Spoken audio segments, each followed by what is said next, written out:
Hello friends, स्वागत है आप सभी का आपके अपने यूट्यूब चैनल जीके ट्रैक में। तो दोस्तों, आज के इस वीडियो में आपके लिए 30 महत्वपूर्ण क्वेश्चन लेकर आया हूं जो कि आपके आने वाले एग्जाम के लिए महत्वपूर्ण है। तो इसलिए वीडियो को बिना स्किप किए अंत तक पूरा देख। आज का हमारा पहला क्वेश्चन है, ज्ञानपीठ पुरस्कार किस क्षेत्र में दिया जाता है? तो अगर आपको इसका आंसर पता है तो आप अपना आंसर लगा सकते हैं। तो यहाँ पर इसका राइट आंसर ऑप्शन ए हो जाएगा, साहित्य। साहित्य के क्षेत्र में ज्ञानपीठ पुरस्कार प्रतिवर्ष दिया जाता है। आपको ध्यान रखना है कि साहित्य के क्षेत्र में दिए जाने वाला ज्ञानपीठ पुरस्कार सर्वोच्च पुरस्कार है। नेक्स्ट क्वेश्चन देखते हैं,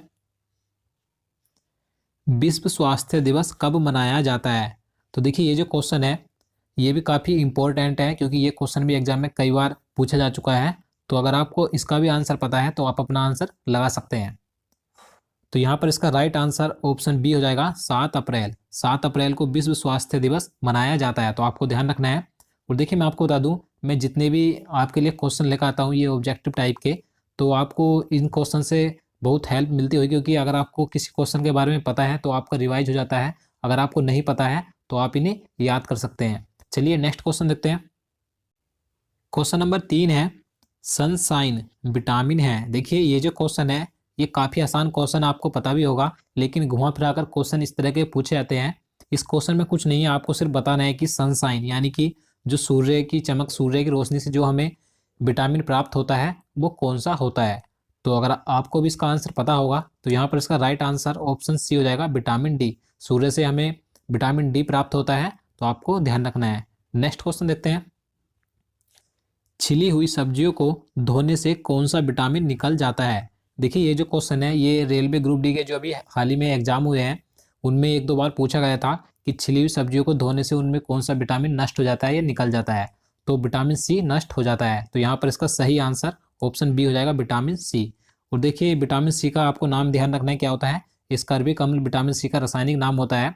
और देखिए, अगर आपको सभी विटामिनों के रासायनिक नाम और उनसे होने वाले, उनकी कमी से होने वाले रोग आपको पता करने हैं तो मैं आपके लिए वीडियो बना सकता हूं, तो आप कमेंट में हमें बताइएगा। चलिए नेक्स्ट क्वेश्चन देखते हैं। क्वेश्चन नंबर 5 है, केंचुए में कितनी आंखें होती हैं? तो आप भी इसका आंसर लगा सकते हैं।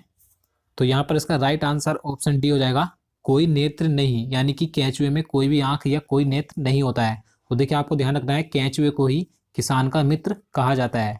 नेक्स्ट क्वेश्चन देखते हैं, भारत संविधान के किस भाग में मूल कर्तव्य का वर्णन किया गया है? इस क्वेश्चन में बताना है कि भारतीय संविधान के किस भाग में मूल कर्तव्यों का वर्णन किया गया है। तो यहाँ पर इसका सही आंसर ऑप्शन डी हो जाएगा, भाग 4 के कै में मूल कर्तव्यों को जोड़ा गया है।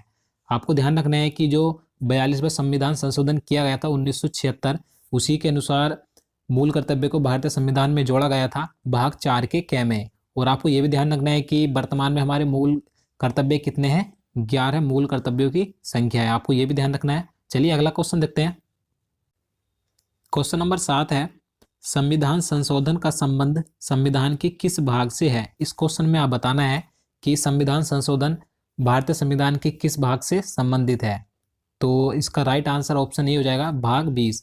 भाग 20 के अनुसार भारतीय संविधान में संशोधन किया जा सकता है। और देखिए, आपको अगर एग्जाम में पूछा जाएगी किस अनुच्छेद के अंतर्गत संविधान संशोधन किया जाता है, तो आपको ध्यान रखना है अनुच्छेद 368 के अनुसार।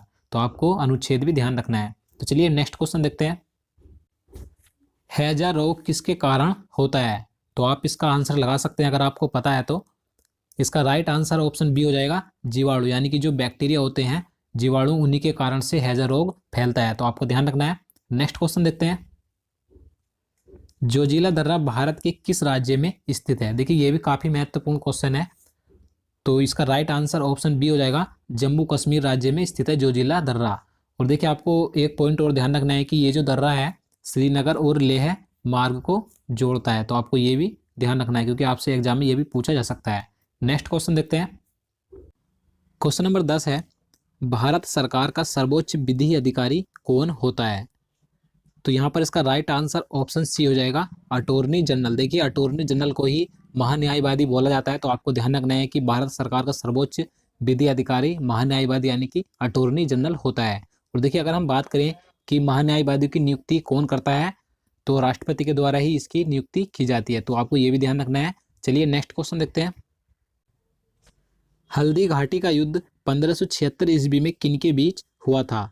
तो चार ऑप्शन आपको दिए गए हैं, आप इसका आंसर लगा सकते हैं। तो यहाँ पर इसका राइट आंसर ऑप्शन ए हो जाएगा, अकबर एवं महाराणा प्रताप के बीच हल्दी घाटी का युद्ध 1576 ईस्वी में हुआ था। नेक्स्ट क्वेश्चन देखते हैं, रेबीज के टीके की खोज किसने की थी? देखिए ये क्वेश्चन भी कई बार एग्जाम में पूछा जा चुका है, तो आपको जरूर ध्यान रखना है कि रेबीज के टीके की खोज लुई पास्चर ने की थी। तो यहाँ पर इसका सही आंसर ऑप्शन डी हो जाएगा। अगला क्वेश्चन देखते हैं, क्वेश्चन नंबर 13 है, शरीर में आयरन की कमी से कौन सी बीमारी होती है? यानी कि शरीर में अगर आयरन यानी कि लोहे की कमी हो जाए तो कौन सी बीमारी या कौन सा रोग हो जाता है? तो यहाँ पर इसका सही आंसर ऑप्शन ए हो जाएगा, एनीमिया रोग हो जाता है लोहे की कमी से। आपको ध्यान रखना है कि सबसे ज़्यादा जो लोहा पाया जाता है पालक में पाया जाता है। अगला क्वेश्चन देखते हैं, अलमाटी बांध कृष्णा नदी पर किस राज्य में स्थित है? तो यहाँ पर इसका सही आंसर ऑप्शन सी हो जाएगा, कर्नाटक राज्य में स्थित है अलमाटी बांध। और आपको यह भी ध्यान रखना है कि कौन सी नदी पर है, कृष्णा नदी पर स्थित है। नेक्स्ट क्वेश्चन देखते हैं, सुएज नहर का राष्ट्रीयकरण किस वर्ष किया गया था? तो यहाँ पर इसका सही आंसर ऑप्शन डी हो जाएगा, 1956 ईस्वी में सुएज नहर का राष्ट्रीयकरण किया गया था। आपको ध्यान रखना है कि ये जो सुएज नहर है ये लाल सागर और भूमध्य सागर को आपस में जोड़ती है, और इसकी जो लंबाई है 165 किलोमीटर इसकी लंबाई भी है। तो आपको इसकी लंबाई भी ध्यान रखनी है। अगला क्वेश्चन देखते हैं, क्वेश्चन नंबर 16 है, प्रतिरोध का एसआई मात्रक क्या होता है? देखिए जितने भी एसआई मात्रक होते हैं अधिकतर एग्जाम में पूछे जाते हैं, तो आपको सभी एसआई मात्रक याद कर लेने हैं। यह मैं आपको इनका एक अलग से वीडियो बना दूंगा, आप हमें कमेंट में बताइएगा। तो यहाँ पर प्रतिरोध का एसआई मात्रक पूछा गया है, तो इसका सही आंसर ऑप्शन ही हो जाएगा, ओम, यानी कि प्रतिरोध का एसआई मात्रक होता है।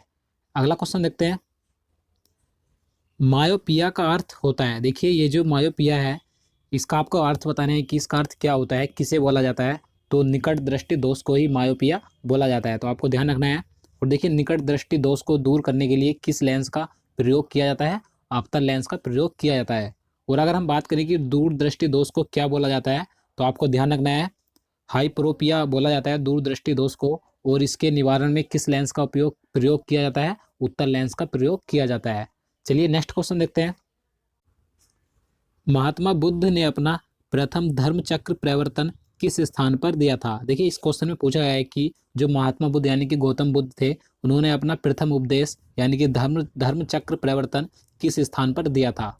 तो यहाँ पर इसका सही आंसर ऑप्शन बी हो जाएगा, सारनाथ में उन्होंने अपना प्रथम उपदेश दिया था। और आपको ध्यान रखना है कि ये जो प्रथम उपदेश था ये क्या कहलाया था? धर्म चक्र प्रवर्तन कहलाया था। नेक्स्ट क्वेश्चन देखते हैं, क्वेश्चन नंबर 19 है, भारत की सबसे बड़ी बहुउद्देशीय नदी घाटी परियोजना कौन सी है? तो आपको चार ऑप्शन दिए गए हैं, अगर आपको पता है तो आप आंसर लगा सकते हैं। तो यहाँ पर इसका राइट आंसर ऑप्शन बी हो जाएगा, भाखड़ा नागल परियोजना। ये भारत की सबसे बड़ी बहुउद्देशीय नदी घाटी परियोजना है और ये सतलज नदी पर स्थित है। आपको ये भी ध्यान रखना है, हिमाचल प्रदेश में सतलज नदी पर स्थित है। नेक्स्ट क्वेश्चन देखते हैं, क्वेश्चन नंबर 20 है, गोकक जलप्रपात किस जिले में स्थित है? तो ये कर्नाटक राज्य के बेलगाम जिले में स्थित है। तो यहाँ पर इसका सही आंसर ऑप्शन ही हो जाएगा, बेलगाम में। नेक्स्ट क्वेश्चन देखते हैं, किस देश को पहले निप्पन के नाम से जाना जाता था? यानी कि किस देश को पहले निप्पन कहा जाता था, आपको बताना है। तो यहाँ पर इसका सही आंसर ऑप्शन डी हो जाएगा, जापान। जापान को पहले निप्पन के नाम से जाना जाता था। अगला क्वेश्चन देखते हैं, क्वेश्चन नंबर 22 है, काला शीशा किसे कहा जाता है? तो इसका राइट आंसर ऑप्शन ए हो जाएगा, ग्रेफाइट को काला शीशा कहा जाता है। आपको ध्यान रखना है। नेक्स्ट क्वेश्चन देखते हैं, उजला सोना कहलाता है। अब आपको बताना है कि उजला सोना क्या कहलाता है, यानी कि किसे कहा जाता है? तो कपास उजला सोना कहलाता है। तो यहाँ पर इसका सही आंसर ऑप्शन सी हो जाएगा। नेक्स्ट क्वेश्चन है, मछली के हृदय में कितने प्रकोष्ठ यानी कि चैम्बर या कक्ष होते हैं? तो यहाँ पर इसका राइट आंसर ऑप्शन बी हो जाएगा, मछली के हृदय में 2 चैम्बर या कक्ष होते हैं। आपको ध्यान रखना है। और अगर हम बात करें कि मनुष्य के हृदय में कितने कक्ष होते हैं, तो 4 कक्ष होते हैं। और मेंढक की अगर बात करें तो मेंढक में 3 होते हैं। तो आपको ये तीनों ध्यान रखने हैं। नेक्स्ट क्वेश्चन देखते हैं, क्वेश्चन नंबर 25 है, प्रिंस ऑफ वेल्स कप किस खेल से संबंधित है? तो यहाँ पर इसका सही आंसर ऑप्शन बी हो जाएगा, गोल्फ से संबंधित है प्रिंस ऑफ वेल्स कप। आपको ध्यान रखना है। अगला क्वेश्चन देखते हैं, भारत की सबसे बड़ी कृत्रिम झील कौन सी है? तो यहाँ पर इसका राइट आंसर ऑप्शन ये हो जाएगा गोविंद बल्लभ पंत सागर भारत की सबसे बड़ी कृत्रिम झील है और ये यूपी के सोनभद्र में स्थित है, आपको ध्यान रखना है। अगला क्वेश्चन देखते हैं। क्वेश्चन नंबर 27 है, इंडिका किसकी रचना है? तो देखिए काफी आसान क्वेश्चन है, आप इसका आंसर लगा सकते हैं। तो इसका राइट आंसर ऑप्शन ये हो जाएगा मैगस्थनीज की ये रचना है इंडिका, आपको ध्यान रखना है। अगला क्वेश्चन देखते हैं। लाख बक्स किसे कहा जाता था? तो देखिए लाख बक्स की उपाधि यानी कि लाख बक्स किसे कहा जाता था? तो कुतुबुद्दीन ऐबक को लाख बक्स कहा जाता था। तो यहाँ पर इसका सही आंसर ऑप्शन ए हो जाएगा।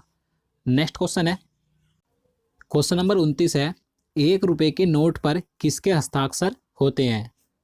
तो यहाँ पर इसका सही आंसर ऑप्शन बी हो जाएगा वित्त सचिव। वित्त सचिव के हस्ताक्षर होते हैं 1 रुपए के नोट पर, आपको ध्यान रखना है। और बाकी जितने भी नोट होते हैं उन पर सभी भारतीय रिजर्व बैंक यानी कि गवर्नर के हस्ताक्षर होते हैं, आपको ये ध्यान रखना है। और अगर हम बात करें कि वर्तमान में वित्त सचिव कौन है, हाल ही में बनाए गए हैं AN झा यानी कि अजय नारायण झा हाल ही में भारत के नए वित्त सचिव बनाए गए हैं। मैंने आपको इससे पहले जो वीडियो अपलोड किया था उसमें मैंने आपको बता दिया था। अगर आपने वो हमारा करंट अफेयर्स का वीडियो नहीं देखा है तो आप उसे एक बार जरूर देखिएगा। चलिए नेक्स्ट क्वेश्चन देखते हैं।